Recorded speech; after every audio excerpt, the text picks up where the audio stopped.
Tottenham have sprung their first surprise signing of the summer on us in the form of J-League star Kota Takai from Kawasaki Frontale in the Japanese top flight. It is not the marquee signing that we are all wanting and hoping for at the moment in the form of Eze or Mbuemo, whoever it may be, but be patient. Those sorts of deals are coming, I am sure of it. But for now, Thomas Frank's first addition since becoming head coach and leaving Brentford is going to be the 20-year-old centre-back. He is officially going to become the most expensive signing from the J-League ever. Takai is joining on a 5-year deal and will cost £5 million, which equates to 1 billion Japanese yen. So as I say, he's becoming the most expensive J-League signing of all time, which is a nice little, I guess, achievement for him. He was born in 2004, turns 21 in September. He is a 6'4" giant of a centre-back, and he is expected to come straight into the first team at Tottenham and follow a very similar path to the likes of Destiny Udogie, Lucas Bergvall, Archie Gray, Pat Matassar, and fight for a position in the starting 11. Now, I, like a lot of you, didn't have a clue who this really was, but I have spent the last 24 hours doing plenty of research on Kota Takai and finding out what he's about, what he can do, what he can't do, and what he is going to bring to Tottenham under Thomas Frank. So I'm going to do my very best to explain it, go into a bit of tactical detail and explain how the deal came about and what he could potentially be in future years to come for Tottenham Hotspur. So the reports are saying that he did turn down offers from Germany and Italy in favour of joining Tottenham, and it was Johan Lange who led the deal to bring Takai to Tottenham, working quietly behind closed doors, as you know he always does. He works in a very different vein to Fabio Paratici when it comes to making signings. As I say, he is expected to come straight into the first team. He's not going to be loaned out to any other clubs. He is going to be in that first team squad, and Thomas Frank gave the approval for the signing, which is of course always the most important things when it comes to bringing players into the fray. He's already a 4-cap international for the Japanese senior team, which again is a huge achievement for a centre-back who is only 20 years old, and that just shows the potential that he has. And while it is very hard to gauge the sort of level of talent by watching the J-League compared to, say, the Premier League, the fact that he has made several appearances for his country already is only a positive sign, in my opinion. I think probably the highest quality opponent that he has come up against was Al Nassr in the AFC Champions League last season. They played them in the semi-finals and they won to progress to the final of that competition. He was able...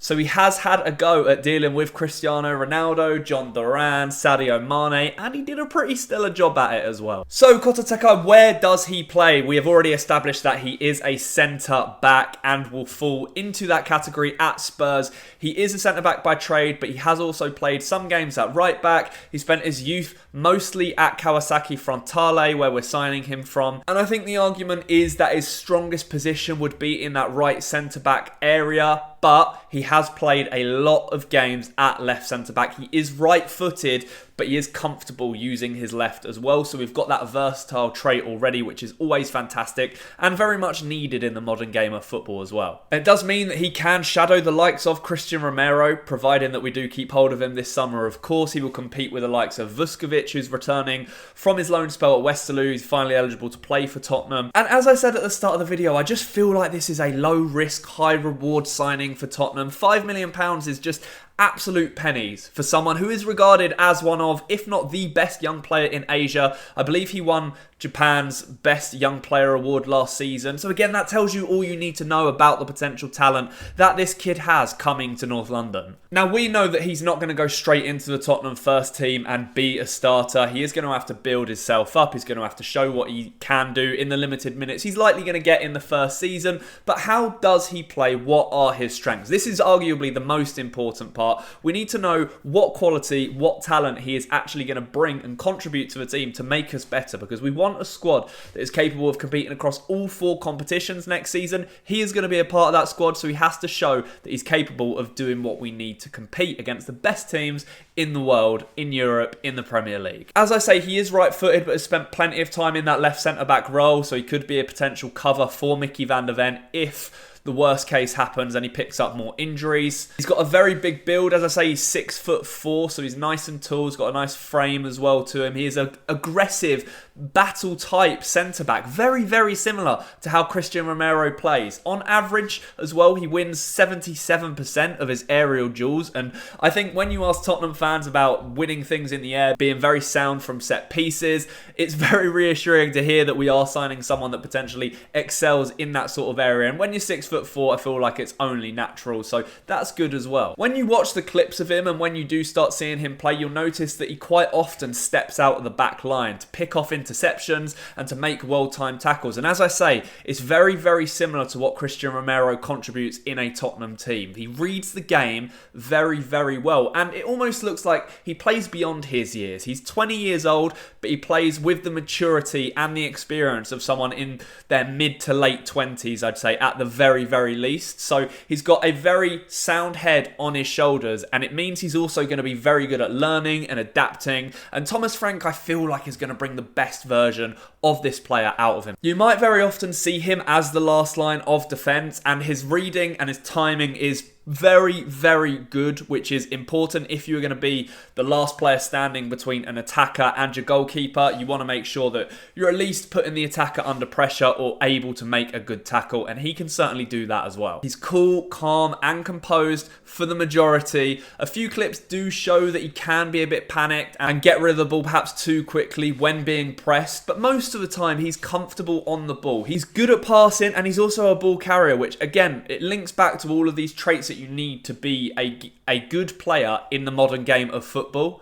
He's got a great range of passing. Those of you that remember Toby Alderweireld, which I hope most of you watching me do, he's got traits very similar to him. He is a brilliant passer of the football. He loves every so often to pick out a lovely cross-field play, a diagonal ball. So I'm hoping we see a bit more of that from him when he moves to the Premier League, because he has it in his locker, but he doesn't pull it out of the bag too often when playing in the J-League. And then the even better news is that he is able to play out from tight spaces. And playing in the Premier League, you're going to have less time on the ball. You're going to have to think very, very quickly. And I do feel like Thomas Frank is going to be able to coach him in a way that helps him improve his decision maker just that split second quicker. He's got 90% pass accuracy in the J-League, so I don't think we need to have any sort of issues about how well he can pass the ball. But we do need to remember that this is a raw talent that Tottenham are signing. The decision making under pressure and his pace are perhaps slight concerns. He doesn't look the fastest or the most agile when it comes to turning and tracking back, etc. And his agility does need work. But he's only 20 years old. Things like that will come as he continues to develop. Another thing that I've also noticed is his physical frame does need a bit of work. He is 6'4" and he has a great build, but he just needs to learn to use it a little bit more, placing his body in the right positions, using his strength to be able to fend off attackers. Because in the J-League, I think he towers over most players, but when he moves to the Premier League, he is going to be coming up against forwards that are a very similar height to him, 6'2" and above, big, bulky, strong, and that area of his game is going to need work, or he is going to get bullied by some of these talents in the Premier League. So what else do the numbers say? Well, there were some good stats going around on social media, which I will share with you. Among under 23 centre-backs in the J-League, Takai ranks first in the following departments. He's at the top of the list when it comes to interceptions, possession won and possession lost, pass completions, forward pass completions, long pass completion, passes into the final third, goals and headed goals. He has scored 2 goals in the 25 season, but the J-League runs slightly different to how the rest of Europe does, so it's hard to gauge an idea as to how many goals he would score over an entire campaign. And these are the more important numbers that I like to have a look at. So in the J-League last season, he averaged 1.8 tackles per game, which is really, really good. 1.2 interceptions, 4.5 recoveries, 74 touches on average per game, 59 passes, 5.6 long balls and 4.8 duels won. If we compare that to arguably our best defender in the squad at the moment in Christian Romero, last season Romero averaged the following, and bear in mind he spent a long time out with injury as well: 1.94 tackles per 90, 1.4 interceptions, 1.1 blocks and 4.4 clearances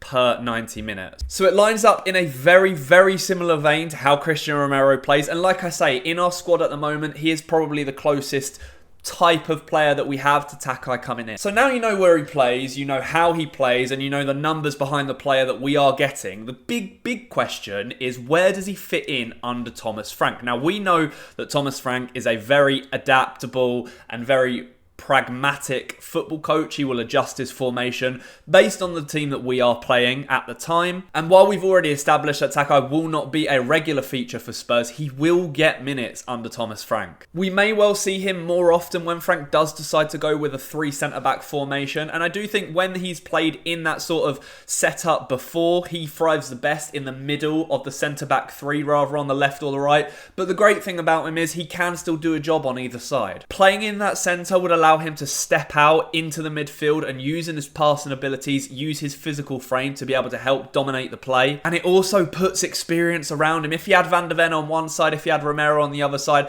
that is 2 very experienced and very good defenders that will help him develop and give him valuable minutes against much tougher opponents than he's used to facing. When it comes to a 4-back, as I've already mentioned in this video, don't be surprised to see him more on the left side of a 2 centre-back pairing. Like I say, this is probably due to the fact that we obviously have Romero on the right, but we also have Radu Dragusin, we also have Kevin Danso, who can both play in that position rather than on the left centre-back side. So it's more cover and depth for Van de Ven than it is for the other 2. And we know that Thomas Frank relies on his centre-backs being able to play out from the back. Takai can do that, and he has a great potential under the tutelage of Thomas Frank. There are areas of his game, as I've mentioned, that need sharpening and that need making better. That will come with time. But as a raw talent, and from the research and the clips and the numbers that I've seen, I just do think that this is a very smart signing. None of us can complain at £5 million for a talent who is so highly regarded across the continent. Now, a lot of people have argued that we now have too many centre-backs at the club, but you need depth. If we're going to compete in the Champions League, Carabao Cup, FA Cup, Premier League, you need these players. And with the injury record last season, it cannot be too harmful to have a bit of an overload in the positions where we were the weakest, which was at centre-back. So I personally am really looking forward to seeing what he can do. I'm sure we'll get a glimpse of him in pre-season and see what he is like, see where he's going to fit in the best under Thomas Frank. But as a raw talent, from the research that is available, he does look like a solid signing. But make sure you let me know what you think down in the comments. Do you think this is a smart signing? Having listened to this video, seen the numbers, seen the clips, what do you think? Is he going to be a success or not? And who do you want to see Tottenham sign next under Thomas Frank? I got my fingers crossed for Eze. I'm hoping that is just around the corner. But thank you so much for watching. I hope I've given you a little bit more information on who Kota Takai is and what he's going to bring to Tottenham. If you enjoyed the video, don't forget to give it a like and subscribe to the channel. It helps me out massively. Thank you so much for all of the support on the recent videos. I will catch you in the next one, but for now, enjoy the rest of your week, and as always, come on you Spurs.